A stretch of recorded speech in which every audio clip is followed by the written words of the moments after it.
இந்த வார்த்தைகளை கேட்டுக்கொண்டு இருக்கிற அருமையான சகோதரா சகோதரி,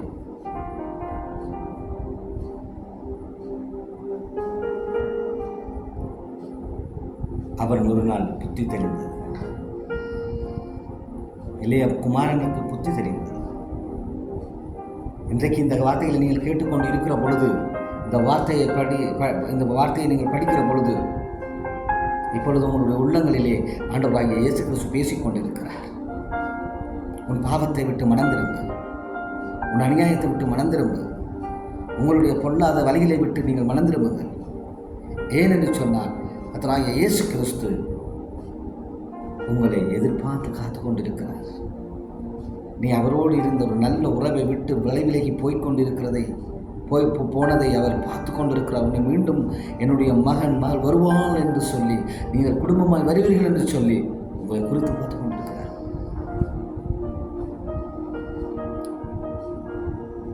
மகன் அந்த வீட்டை விட்டு அவர் கடந்து போகிற பொழுது தகப்பனுடைய உள்ளம் மிகவும் வேதனையோடு இருந்தது.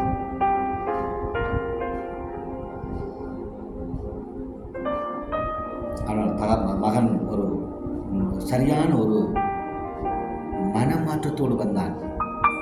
அவனுக்கு புத்தி தெளிந்து அவனாகவே யோசிக்கிறான். நான் தகப்பனிடம் போய் இவ்விதமாகத்தான் நான் கூற வேணும், நான் இப்படித்தான் வாழப்போகிறேன். அட்லீஸ்ட் நீங்கள் என்னை ஒரு மகனாக ஏற்றுக்கொள்ளாவிட்டாலும் பரவாயில்லை, உங்களுடைய வேலைக்காரர்கள் ஒருவனாக என்றாலும் நீங்கள் என்னை ஏற்றுக்கொள்ளுங்கள் என்று சொன்னார். பிரியமானவர்களே, நீங்கள் மனம் திரும்புகிறது மாத்திரம் உண்மையான மனம் திரும்புதல் அல்ல. மனம் திரும்புதல் கூட அந்த வாழ்க்கையை இறுதி வரைக்கும் வாழ வேண்டும். உங்களுடைய மனம் திரும்புதல், உங்களுடைய மனமாற்றம் தகப்பனாகிய கர்த்தராகிய இயேசு கிறிஸ்துவுக்கு உண்மை உள்ளதாக இருக்க வேண்டும். இங்கே நீங்கள் பார்க்கிற பொழுது தகப்பன் ஏன் போனாய், ஏன் செலவழித்தாய் என்று பார்க்க ஒரு வார்த்தையுமே அவர் கேட்கவில்லை. இளைய மகன் ஒரு சிந்தனையிலே தூரத்திலிருந்து வருகிறான், ஓடி வருகிறான்.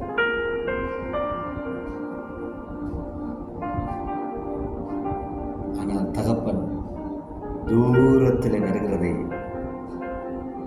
அவர் பார்க்கிறார். தூரத்தில் வருகிறதை பார்க்கிறார். நீ மனம் திரும்பி எப்பொழுது, ஆண்டவரே நான் ஒரு பாவியான மனுஷன், நான் உமக்கு விரோதமாய் பாவம் செய்திருக்கிறேன், எனவே மன்னியும் என்று நீ தூரத்தில் இருந்து, நீ இருக்கிற இடத்திலிருந்து இந்த வேலையிலே நீ கதறுவாயானால், தூரத்திலிருந்து உன்னை பார்த்து கொண்டிருக்கிற ஒரு கண்கள்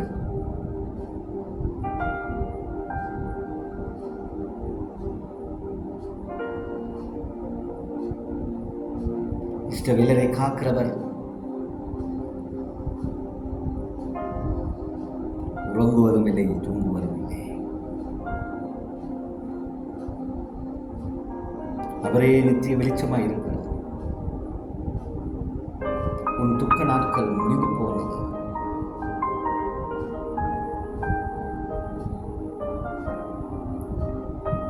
அவன் ஓடி, தகப்பன் ஓடி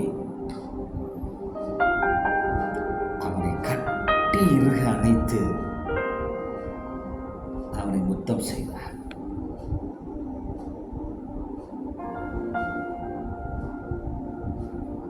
எவ்வளவு ஒரு அன்புள்ள ஆண்டவர் என்று பாருங்கள். எந்த பாவியையும் தள்ளாதவர். நீ மீறி போகிற பொழுதும் வெறுக்க மாட்டார்.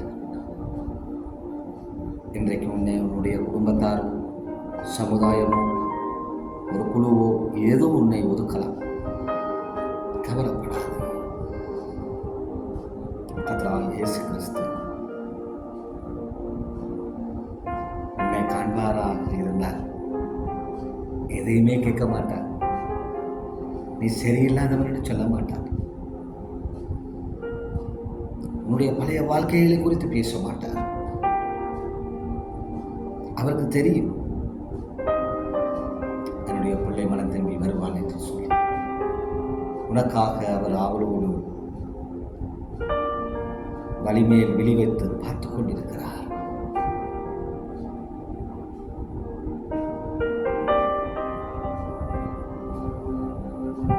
தகப்பன் சொன்னான், ஊழியக்காரரை நோக்கி சொன்னான், எந்த வஸ்திரங்களை கொண்டு வாருங்கள்,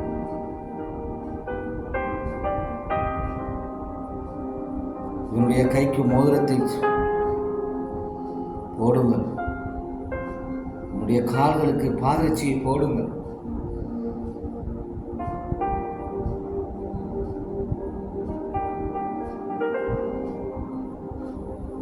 கரைப்பட்டிருக்கிற வஸ்திரம் ஒரு புதிய வஸ்திரமாய் மாறுகிறது.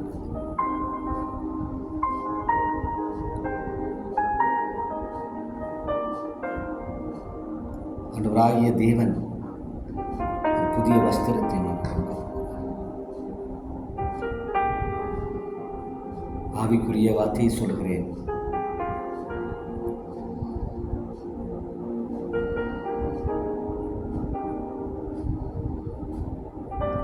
உங்களுடைய பழைய மனுஷனை களைந்து புதிய மனுஷனாய் மாறுங்க. பாவமான வாழ்க்கை, பாவமான கேடான வாழ்க்கை, அழுக்கான வாழ்க்கையில் இருந்து தேவன் உங்களை கழுவி மீண்டும் ஒரு நல்ல உயர்ந்த ஸ்தானத்திலே வைக்க விரும்புகிறார். உங்களுடைய கை மீறி போன எல்லா காரியங்களையும் மீண்டும் உங்களை அந்த கைவிடு மீறி போன எல்லா விஷயங்களிலும் இருந்து மீண்டும் அந்த ஸ்தானத்தில் கொண்டு வந்து அழகு பார்க்க போகிறார்.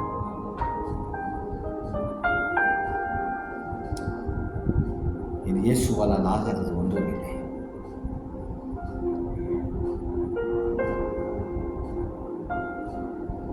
தகப்பன் சொன்ன ஒரு வார்த்தை லூக்கா 15வது அதிகாரம் 24வது வசனம் அழகாய் சொல்கிறார். வாசிக்கிறேன். என் குமாரனாகிய இவன் மரித்தான், திரும்பவும் உயிர்த்தான், காணாமல் போனான், திரும்பவும் காணப்பட்டான். இந்த வார்த்தைகளை சொன்ன பொழுது எல்லாரும் சந்தோஷப்பட்டார்கள்.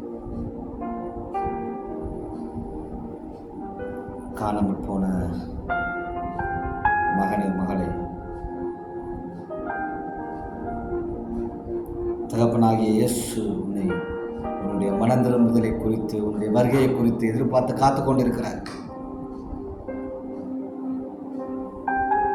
நீங்கள் இப்பொழுதே தேவ சமூகத்திலே உங்களை தாழ்த்தி நீங்கள் செய்த பாவங்களை அறிக்கை பண்ணி விட்டு மனம் திரும்பி இப்பொழுதே இந்த நேரமே தேவ சமூகத்திலே உங்களை தாழ்த்தி நீங்கள் அவரை நோக்கி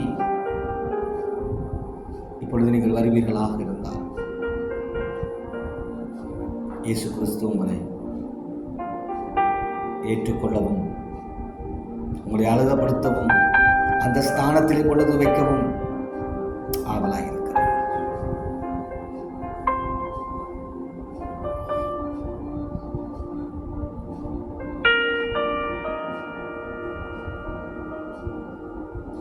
நாம் ஏன் தயக்கம் அடைகிறோம்? ஏன் தயக்கத்தோடு இருக்கிறோம்?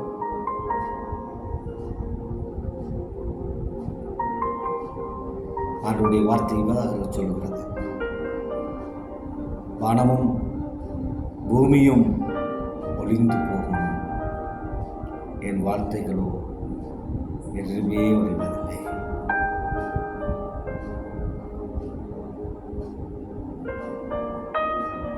கொஞ்ச நாளைக்கு பிறகு நாம் கர்த்தராகிய இயேசு கிறிஸ்துவை நம்புவோம். கொஞ்ச நாளைக்கு பிறகு அவருடைய அன்பில் தெளிப்போம். கொஞ்ச நாளைக்கு பிறகு மறந்துடுவோம்.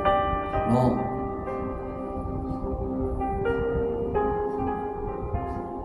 சில மனிதருக்கு நாளை எப்படி நடக்கும், என்ன நடக்கும் என்று யாருக்குமே தெரியாது. இன்றைய ரட்சணிய நாள், இப்பொழுதே மனம் திரும்புகிற நாள். இந்த சத்தத்தை கேட்டுக்கொண்டிருக்கிற அருமையான சகோதரா சகோதரி, இப்பொழுது நீங்கள் மனம் திரும்பி, இயேசுவே எனக்கு உதவி செய்யும், நான் ஒரு பாவியான மனுஷன், நான் ஒரு கெட்ட குமாரனை போல் ஒரு வாழ்க்கை வாழ்ந்து கொண்டிருக்கிற மனுஷன், ஒன்றுக்குமே உதவாத ஒரு வாழ்க்கை வாழ்ந்து கொண்டிருக்கிற குடும்பம், ஆண்டவரே, நாங்கள் எங்களை மன்னியும், எங்களை ஏற்றுக்கொள்ளும். ஒரு உண்மையான இருதயத்தோடு இப்பொழுது நீங்கள் அவருடைய சமூகத்தில் கேட்பீர்களாக இருந்தால், மன்றாடுகிறவர்களாக இருந்தால், இந்த வேளையிலே, இந்த நேரத்திலே கர்த்தருடைய கரம் உங்களுக்காக நீட்டப்பட போகிறது. அவருடைய ஆவியானவர் இப்பொழுது உங்களை ஆளுகை செய்ய போகிறார். உன்னுடைய மன கஷ்டங்கள், மன இறுக்கங்கள் இப்பொழுது விலகப் போகிறது.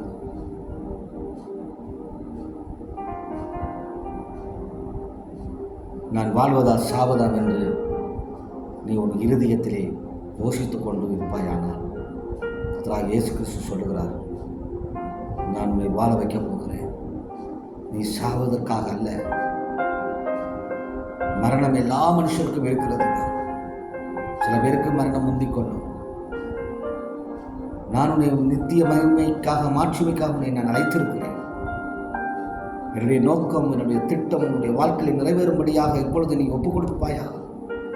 உன் இருதயத்தை தேவனுக்கு ஒப்புக் கொடுப்பாயா? நீ அவரை ஏற்றுக்கொள்ளுவாயா? அவர் வியாதிப்பட்டவர்களை பார்த்து சொல்லுகிறார், வருத்தப்பட்டு பாரம்பரிய சுமக்கிறவர்களே, நீங்கள் எல்லாரும் என்னிடத்தில் வாருங்கள், நான் உங்களுக்கு இளைப்பாறுதல் தருவேன். வருத்தத்தோடு வேதனையோடு இருக்கிற ஒவ்வொரு பிள்ளைகளையும் அவர் இளைப்பாறுதல் கொடுப்பதற்கு, அவர் உங்களை அழைப்பதற்கு, உங்களை ஆளுகை செய்வதற்கு, உங்களை அழகு பார்ப்பதற்கு ஆயத்தமுடன் உண்டாயிருக்கிறார். ஆகவே எனக்கு பிரியமானவர்களே, இந்த நல்ல இயேசுவை விட்டு தூர நீ போயிருப்பாய். ஆனால் இப்பொழுதே நீ மனம் திரும்பி அவரிடம் வருகிறார். அவருடைய அன்பு உன் காயங்களை ஆற்றும். அவருடைய அன்பு உன் அழுக்குகளை போக்கும். அவருடைய கரிசனைகள் உன்னை உயர்த்திலே வைக்கும். மீண்டும் உன்னை அந்த ஸ்தானத்திலே நிறுத்தி வைத்து உன்னை அழகு பார்க்க வல்லவராயிருக்கிறார். உங்களுக்காக நான் ஜெபிக்கிறேன். நீங்கள் இருக்கிற இடங்களிலே உங்களுடைய தேவைகளை மனதிலே நினைத்தவர்களாக, இயேசப்பா உதவி செய்யுங்கள் என்று சொல்லுங்கள். அன்புள்ள இயேசு சுவாமி, இந்த நல்ல வேலைக்காக நான் நமக்கு நன்றி சொல்லுகிறேன்.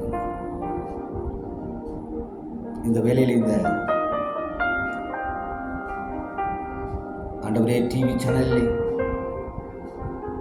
இந்த வார்த்தைகளை கேட்டுக்கொண்டிருக்கிற யாராய் இருப்பினும் இப்பொழுதே இந்த நிமிஷமே உங்களுடைய வாழ்க்கையில் ஒரு மாற்றத்தை கொடுக்க முடியும் நான் சொல்லிக்கிறேன். அவர்களுடைய பழைய அழுக்கான வாழ்க்கை வேண்டாம் ஆண்டவரே, அவர்களை மாற்றும். இப்பொழுது குடும்பமாய் மாற்றும், தனித்தனியை மாற்றும். அநேக வாலிபர்களுமே விட்டு விலகி ஓடிப்போய் கொண்டிருக்கிறார். இயேசுவின் நாமத்தினுடைய வாழ்க்கையை மாற்றும். வியாதியோடு இருக்கிறவர்களுக்காக ஜெபிக்கிறேன். வியாதிகள், பலவீனங்கள் இப்பொழுது மாறுவதாக, பிசாசின் பில்லி சூனியங்கள், பிசாசின் கட்டுக்கள் விலகுவதாக,